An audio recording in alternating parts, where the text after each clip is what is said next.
Manœuvre pour le troisième mandat. Alassane Ouattara annonce sa candidature et libère quelques otages. Ce jeudi 6 août 2020, à l'occasion de son traditionnel discours de l'indépendance, le président Alassane Ouattara devrait annoncer sa décision de se porter candidat à l'élection présidentielle d'octobre 2020. Il va ainsi briguer un troisième mandat en violation de la Constitution. En ce qui me concerne, j'ai, comme vous le savez, fait part le 5 mars dernier à toute la nation, devant le Parlement, réuni en congrès à Yamoussoukro, de ma volonté, bien que la nouvelle Constitution m'y autorise, de ne pas faire acte de candidature et de passer la main à une nouvelle génération.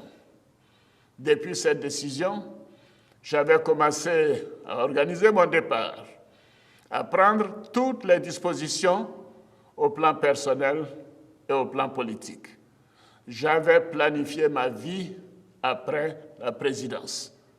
J'avais entrepris de relancer les activités de mon institut et de créer la Fondation internationale Alassane Dramane Ouattara, ADO, dont les locaux sont en cours de finition. J'envisageais ainsi de mettre mon expérience en matière économique et de gouvernance au service des pays et des institutions qui le souhaiteraient.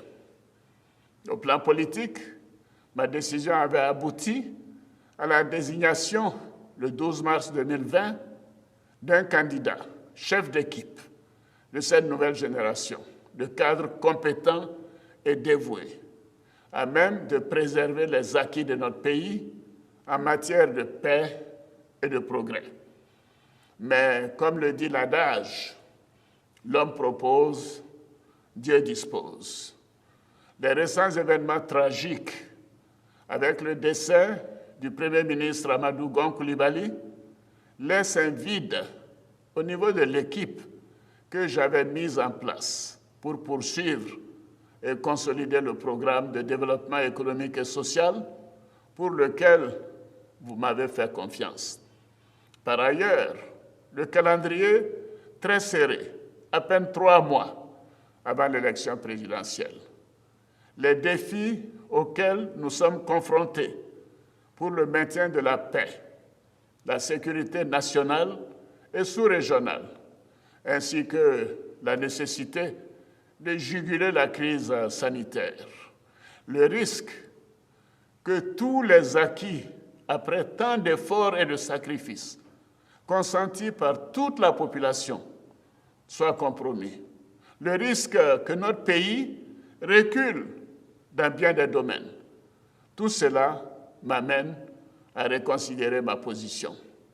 Face à ce cas de force majeure et par devoir citoyen, j'ai décidé de répondre favorablement à l'appel de mes concitoyens me demandant d'être candidat à l'élection présidentielle du 31 octobre 2020.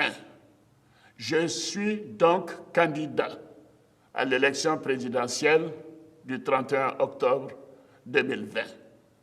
Je peux vous assurer que cette décision mûrement réfléchie est un devoir que j'accepte dans l'intérêt supérieur de la nation, afin de continuer de mettre sans relâche mon expérience au service de notre pays. Compte tenu de l'importance que j'accorde à mes engagements et à la parole donnée, cette décision représente un vrai sacrifice pour moi, que j'assume pleinement par amour pour mon pays. Par cette décision, je vais aussi prendre le temps d'achever de préparer la relève. J'entends également renforcer les actions de rassemblement et de réconciliation de tous nos compatriotes. Et les amis, pour préciser, comme vous le savez, ma chaîne n'est pas une chaîne de politique, mais il s'agit de mon pays, la Côte d'Ivoire. Et donc, je suis vraiment curieuse de savoir si tout ce qui est prédit ici va se passer. Les amis, qui est Chris Yapi? Est-il dans le gouvernement actuel? Est-il un espion? Est-il un marabout? Qui est Chris Yapi, les amis?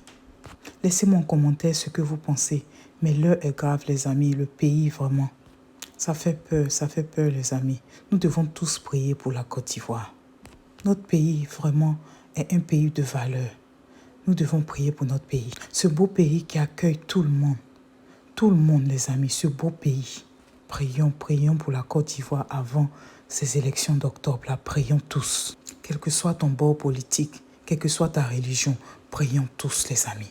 C'était tout pour cette vidéo. Laissez-moi en commentaire ce que vous pensez et que Dieu bénisse la Côte d'Ivoire. Merci à vous pour votre soutien. Vraiment merci.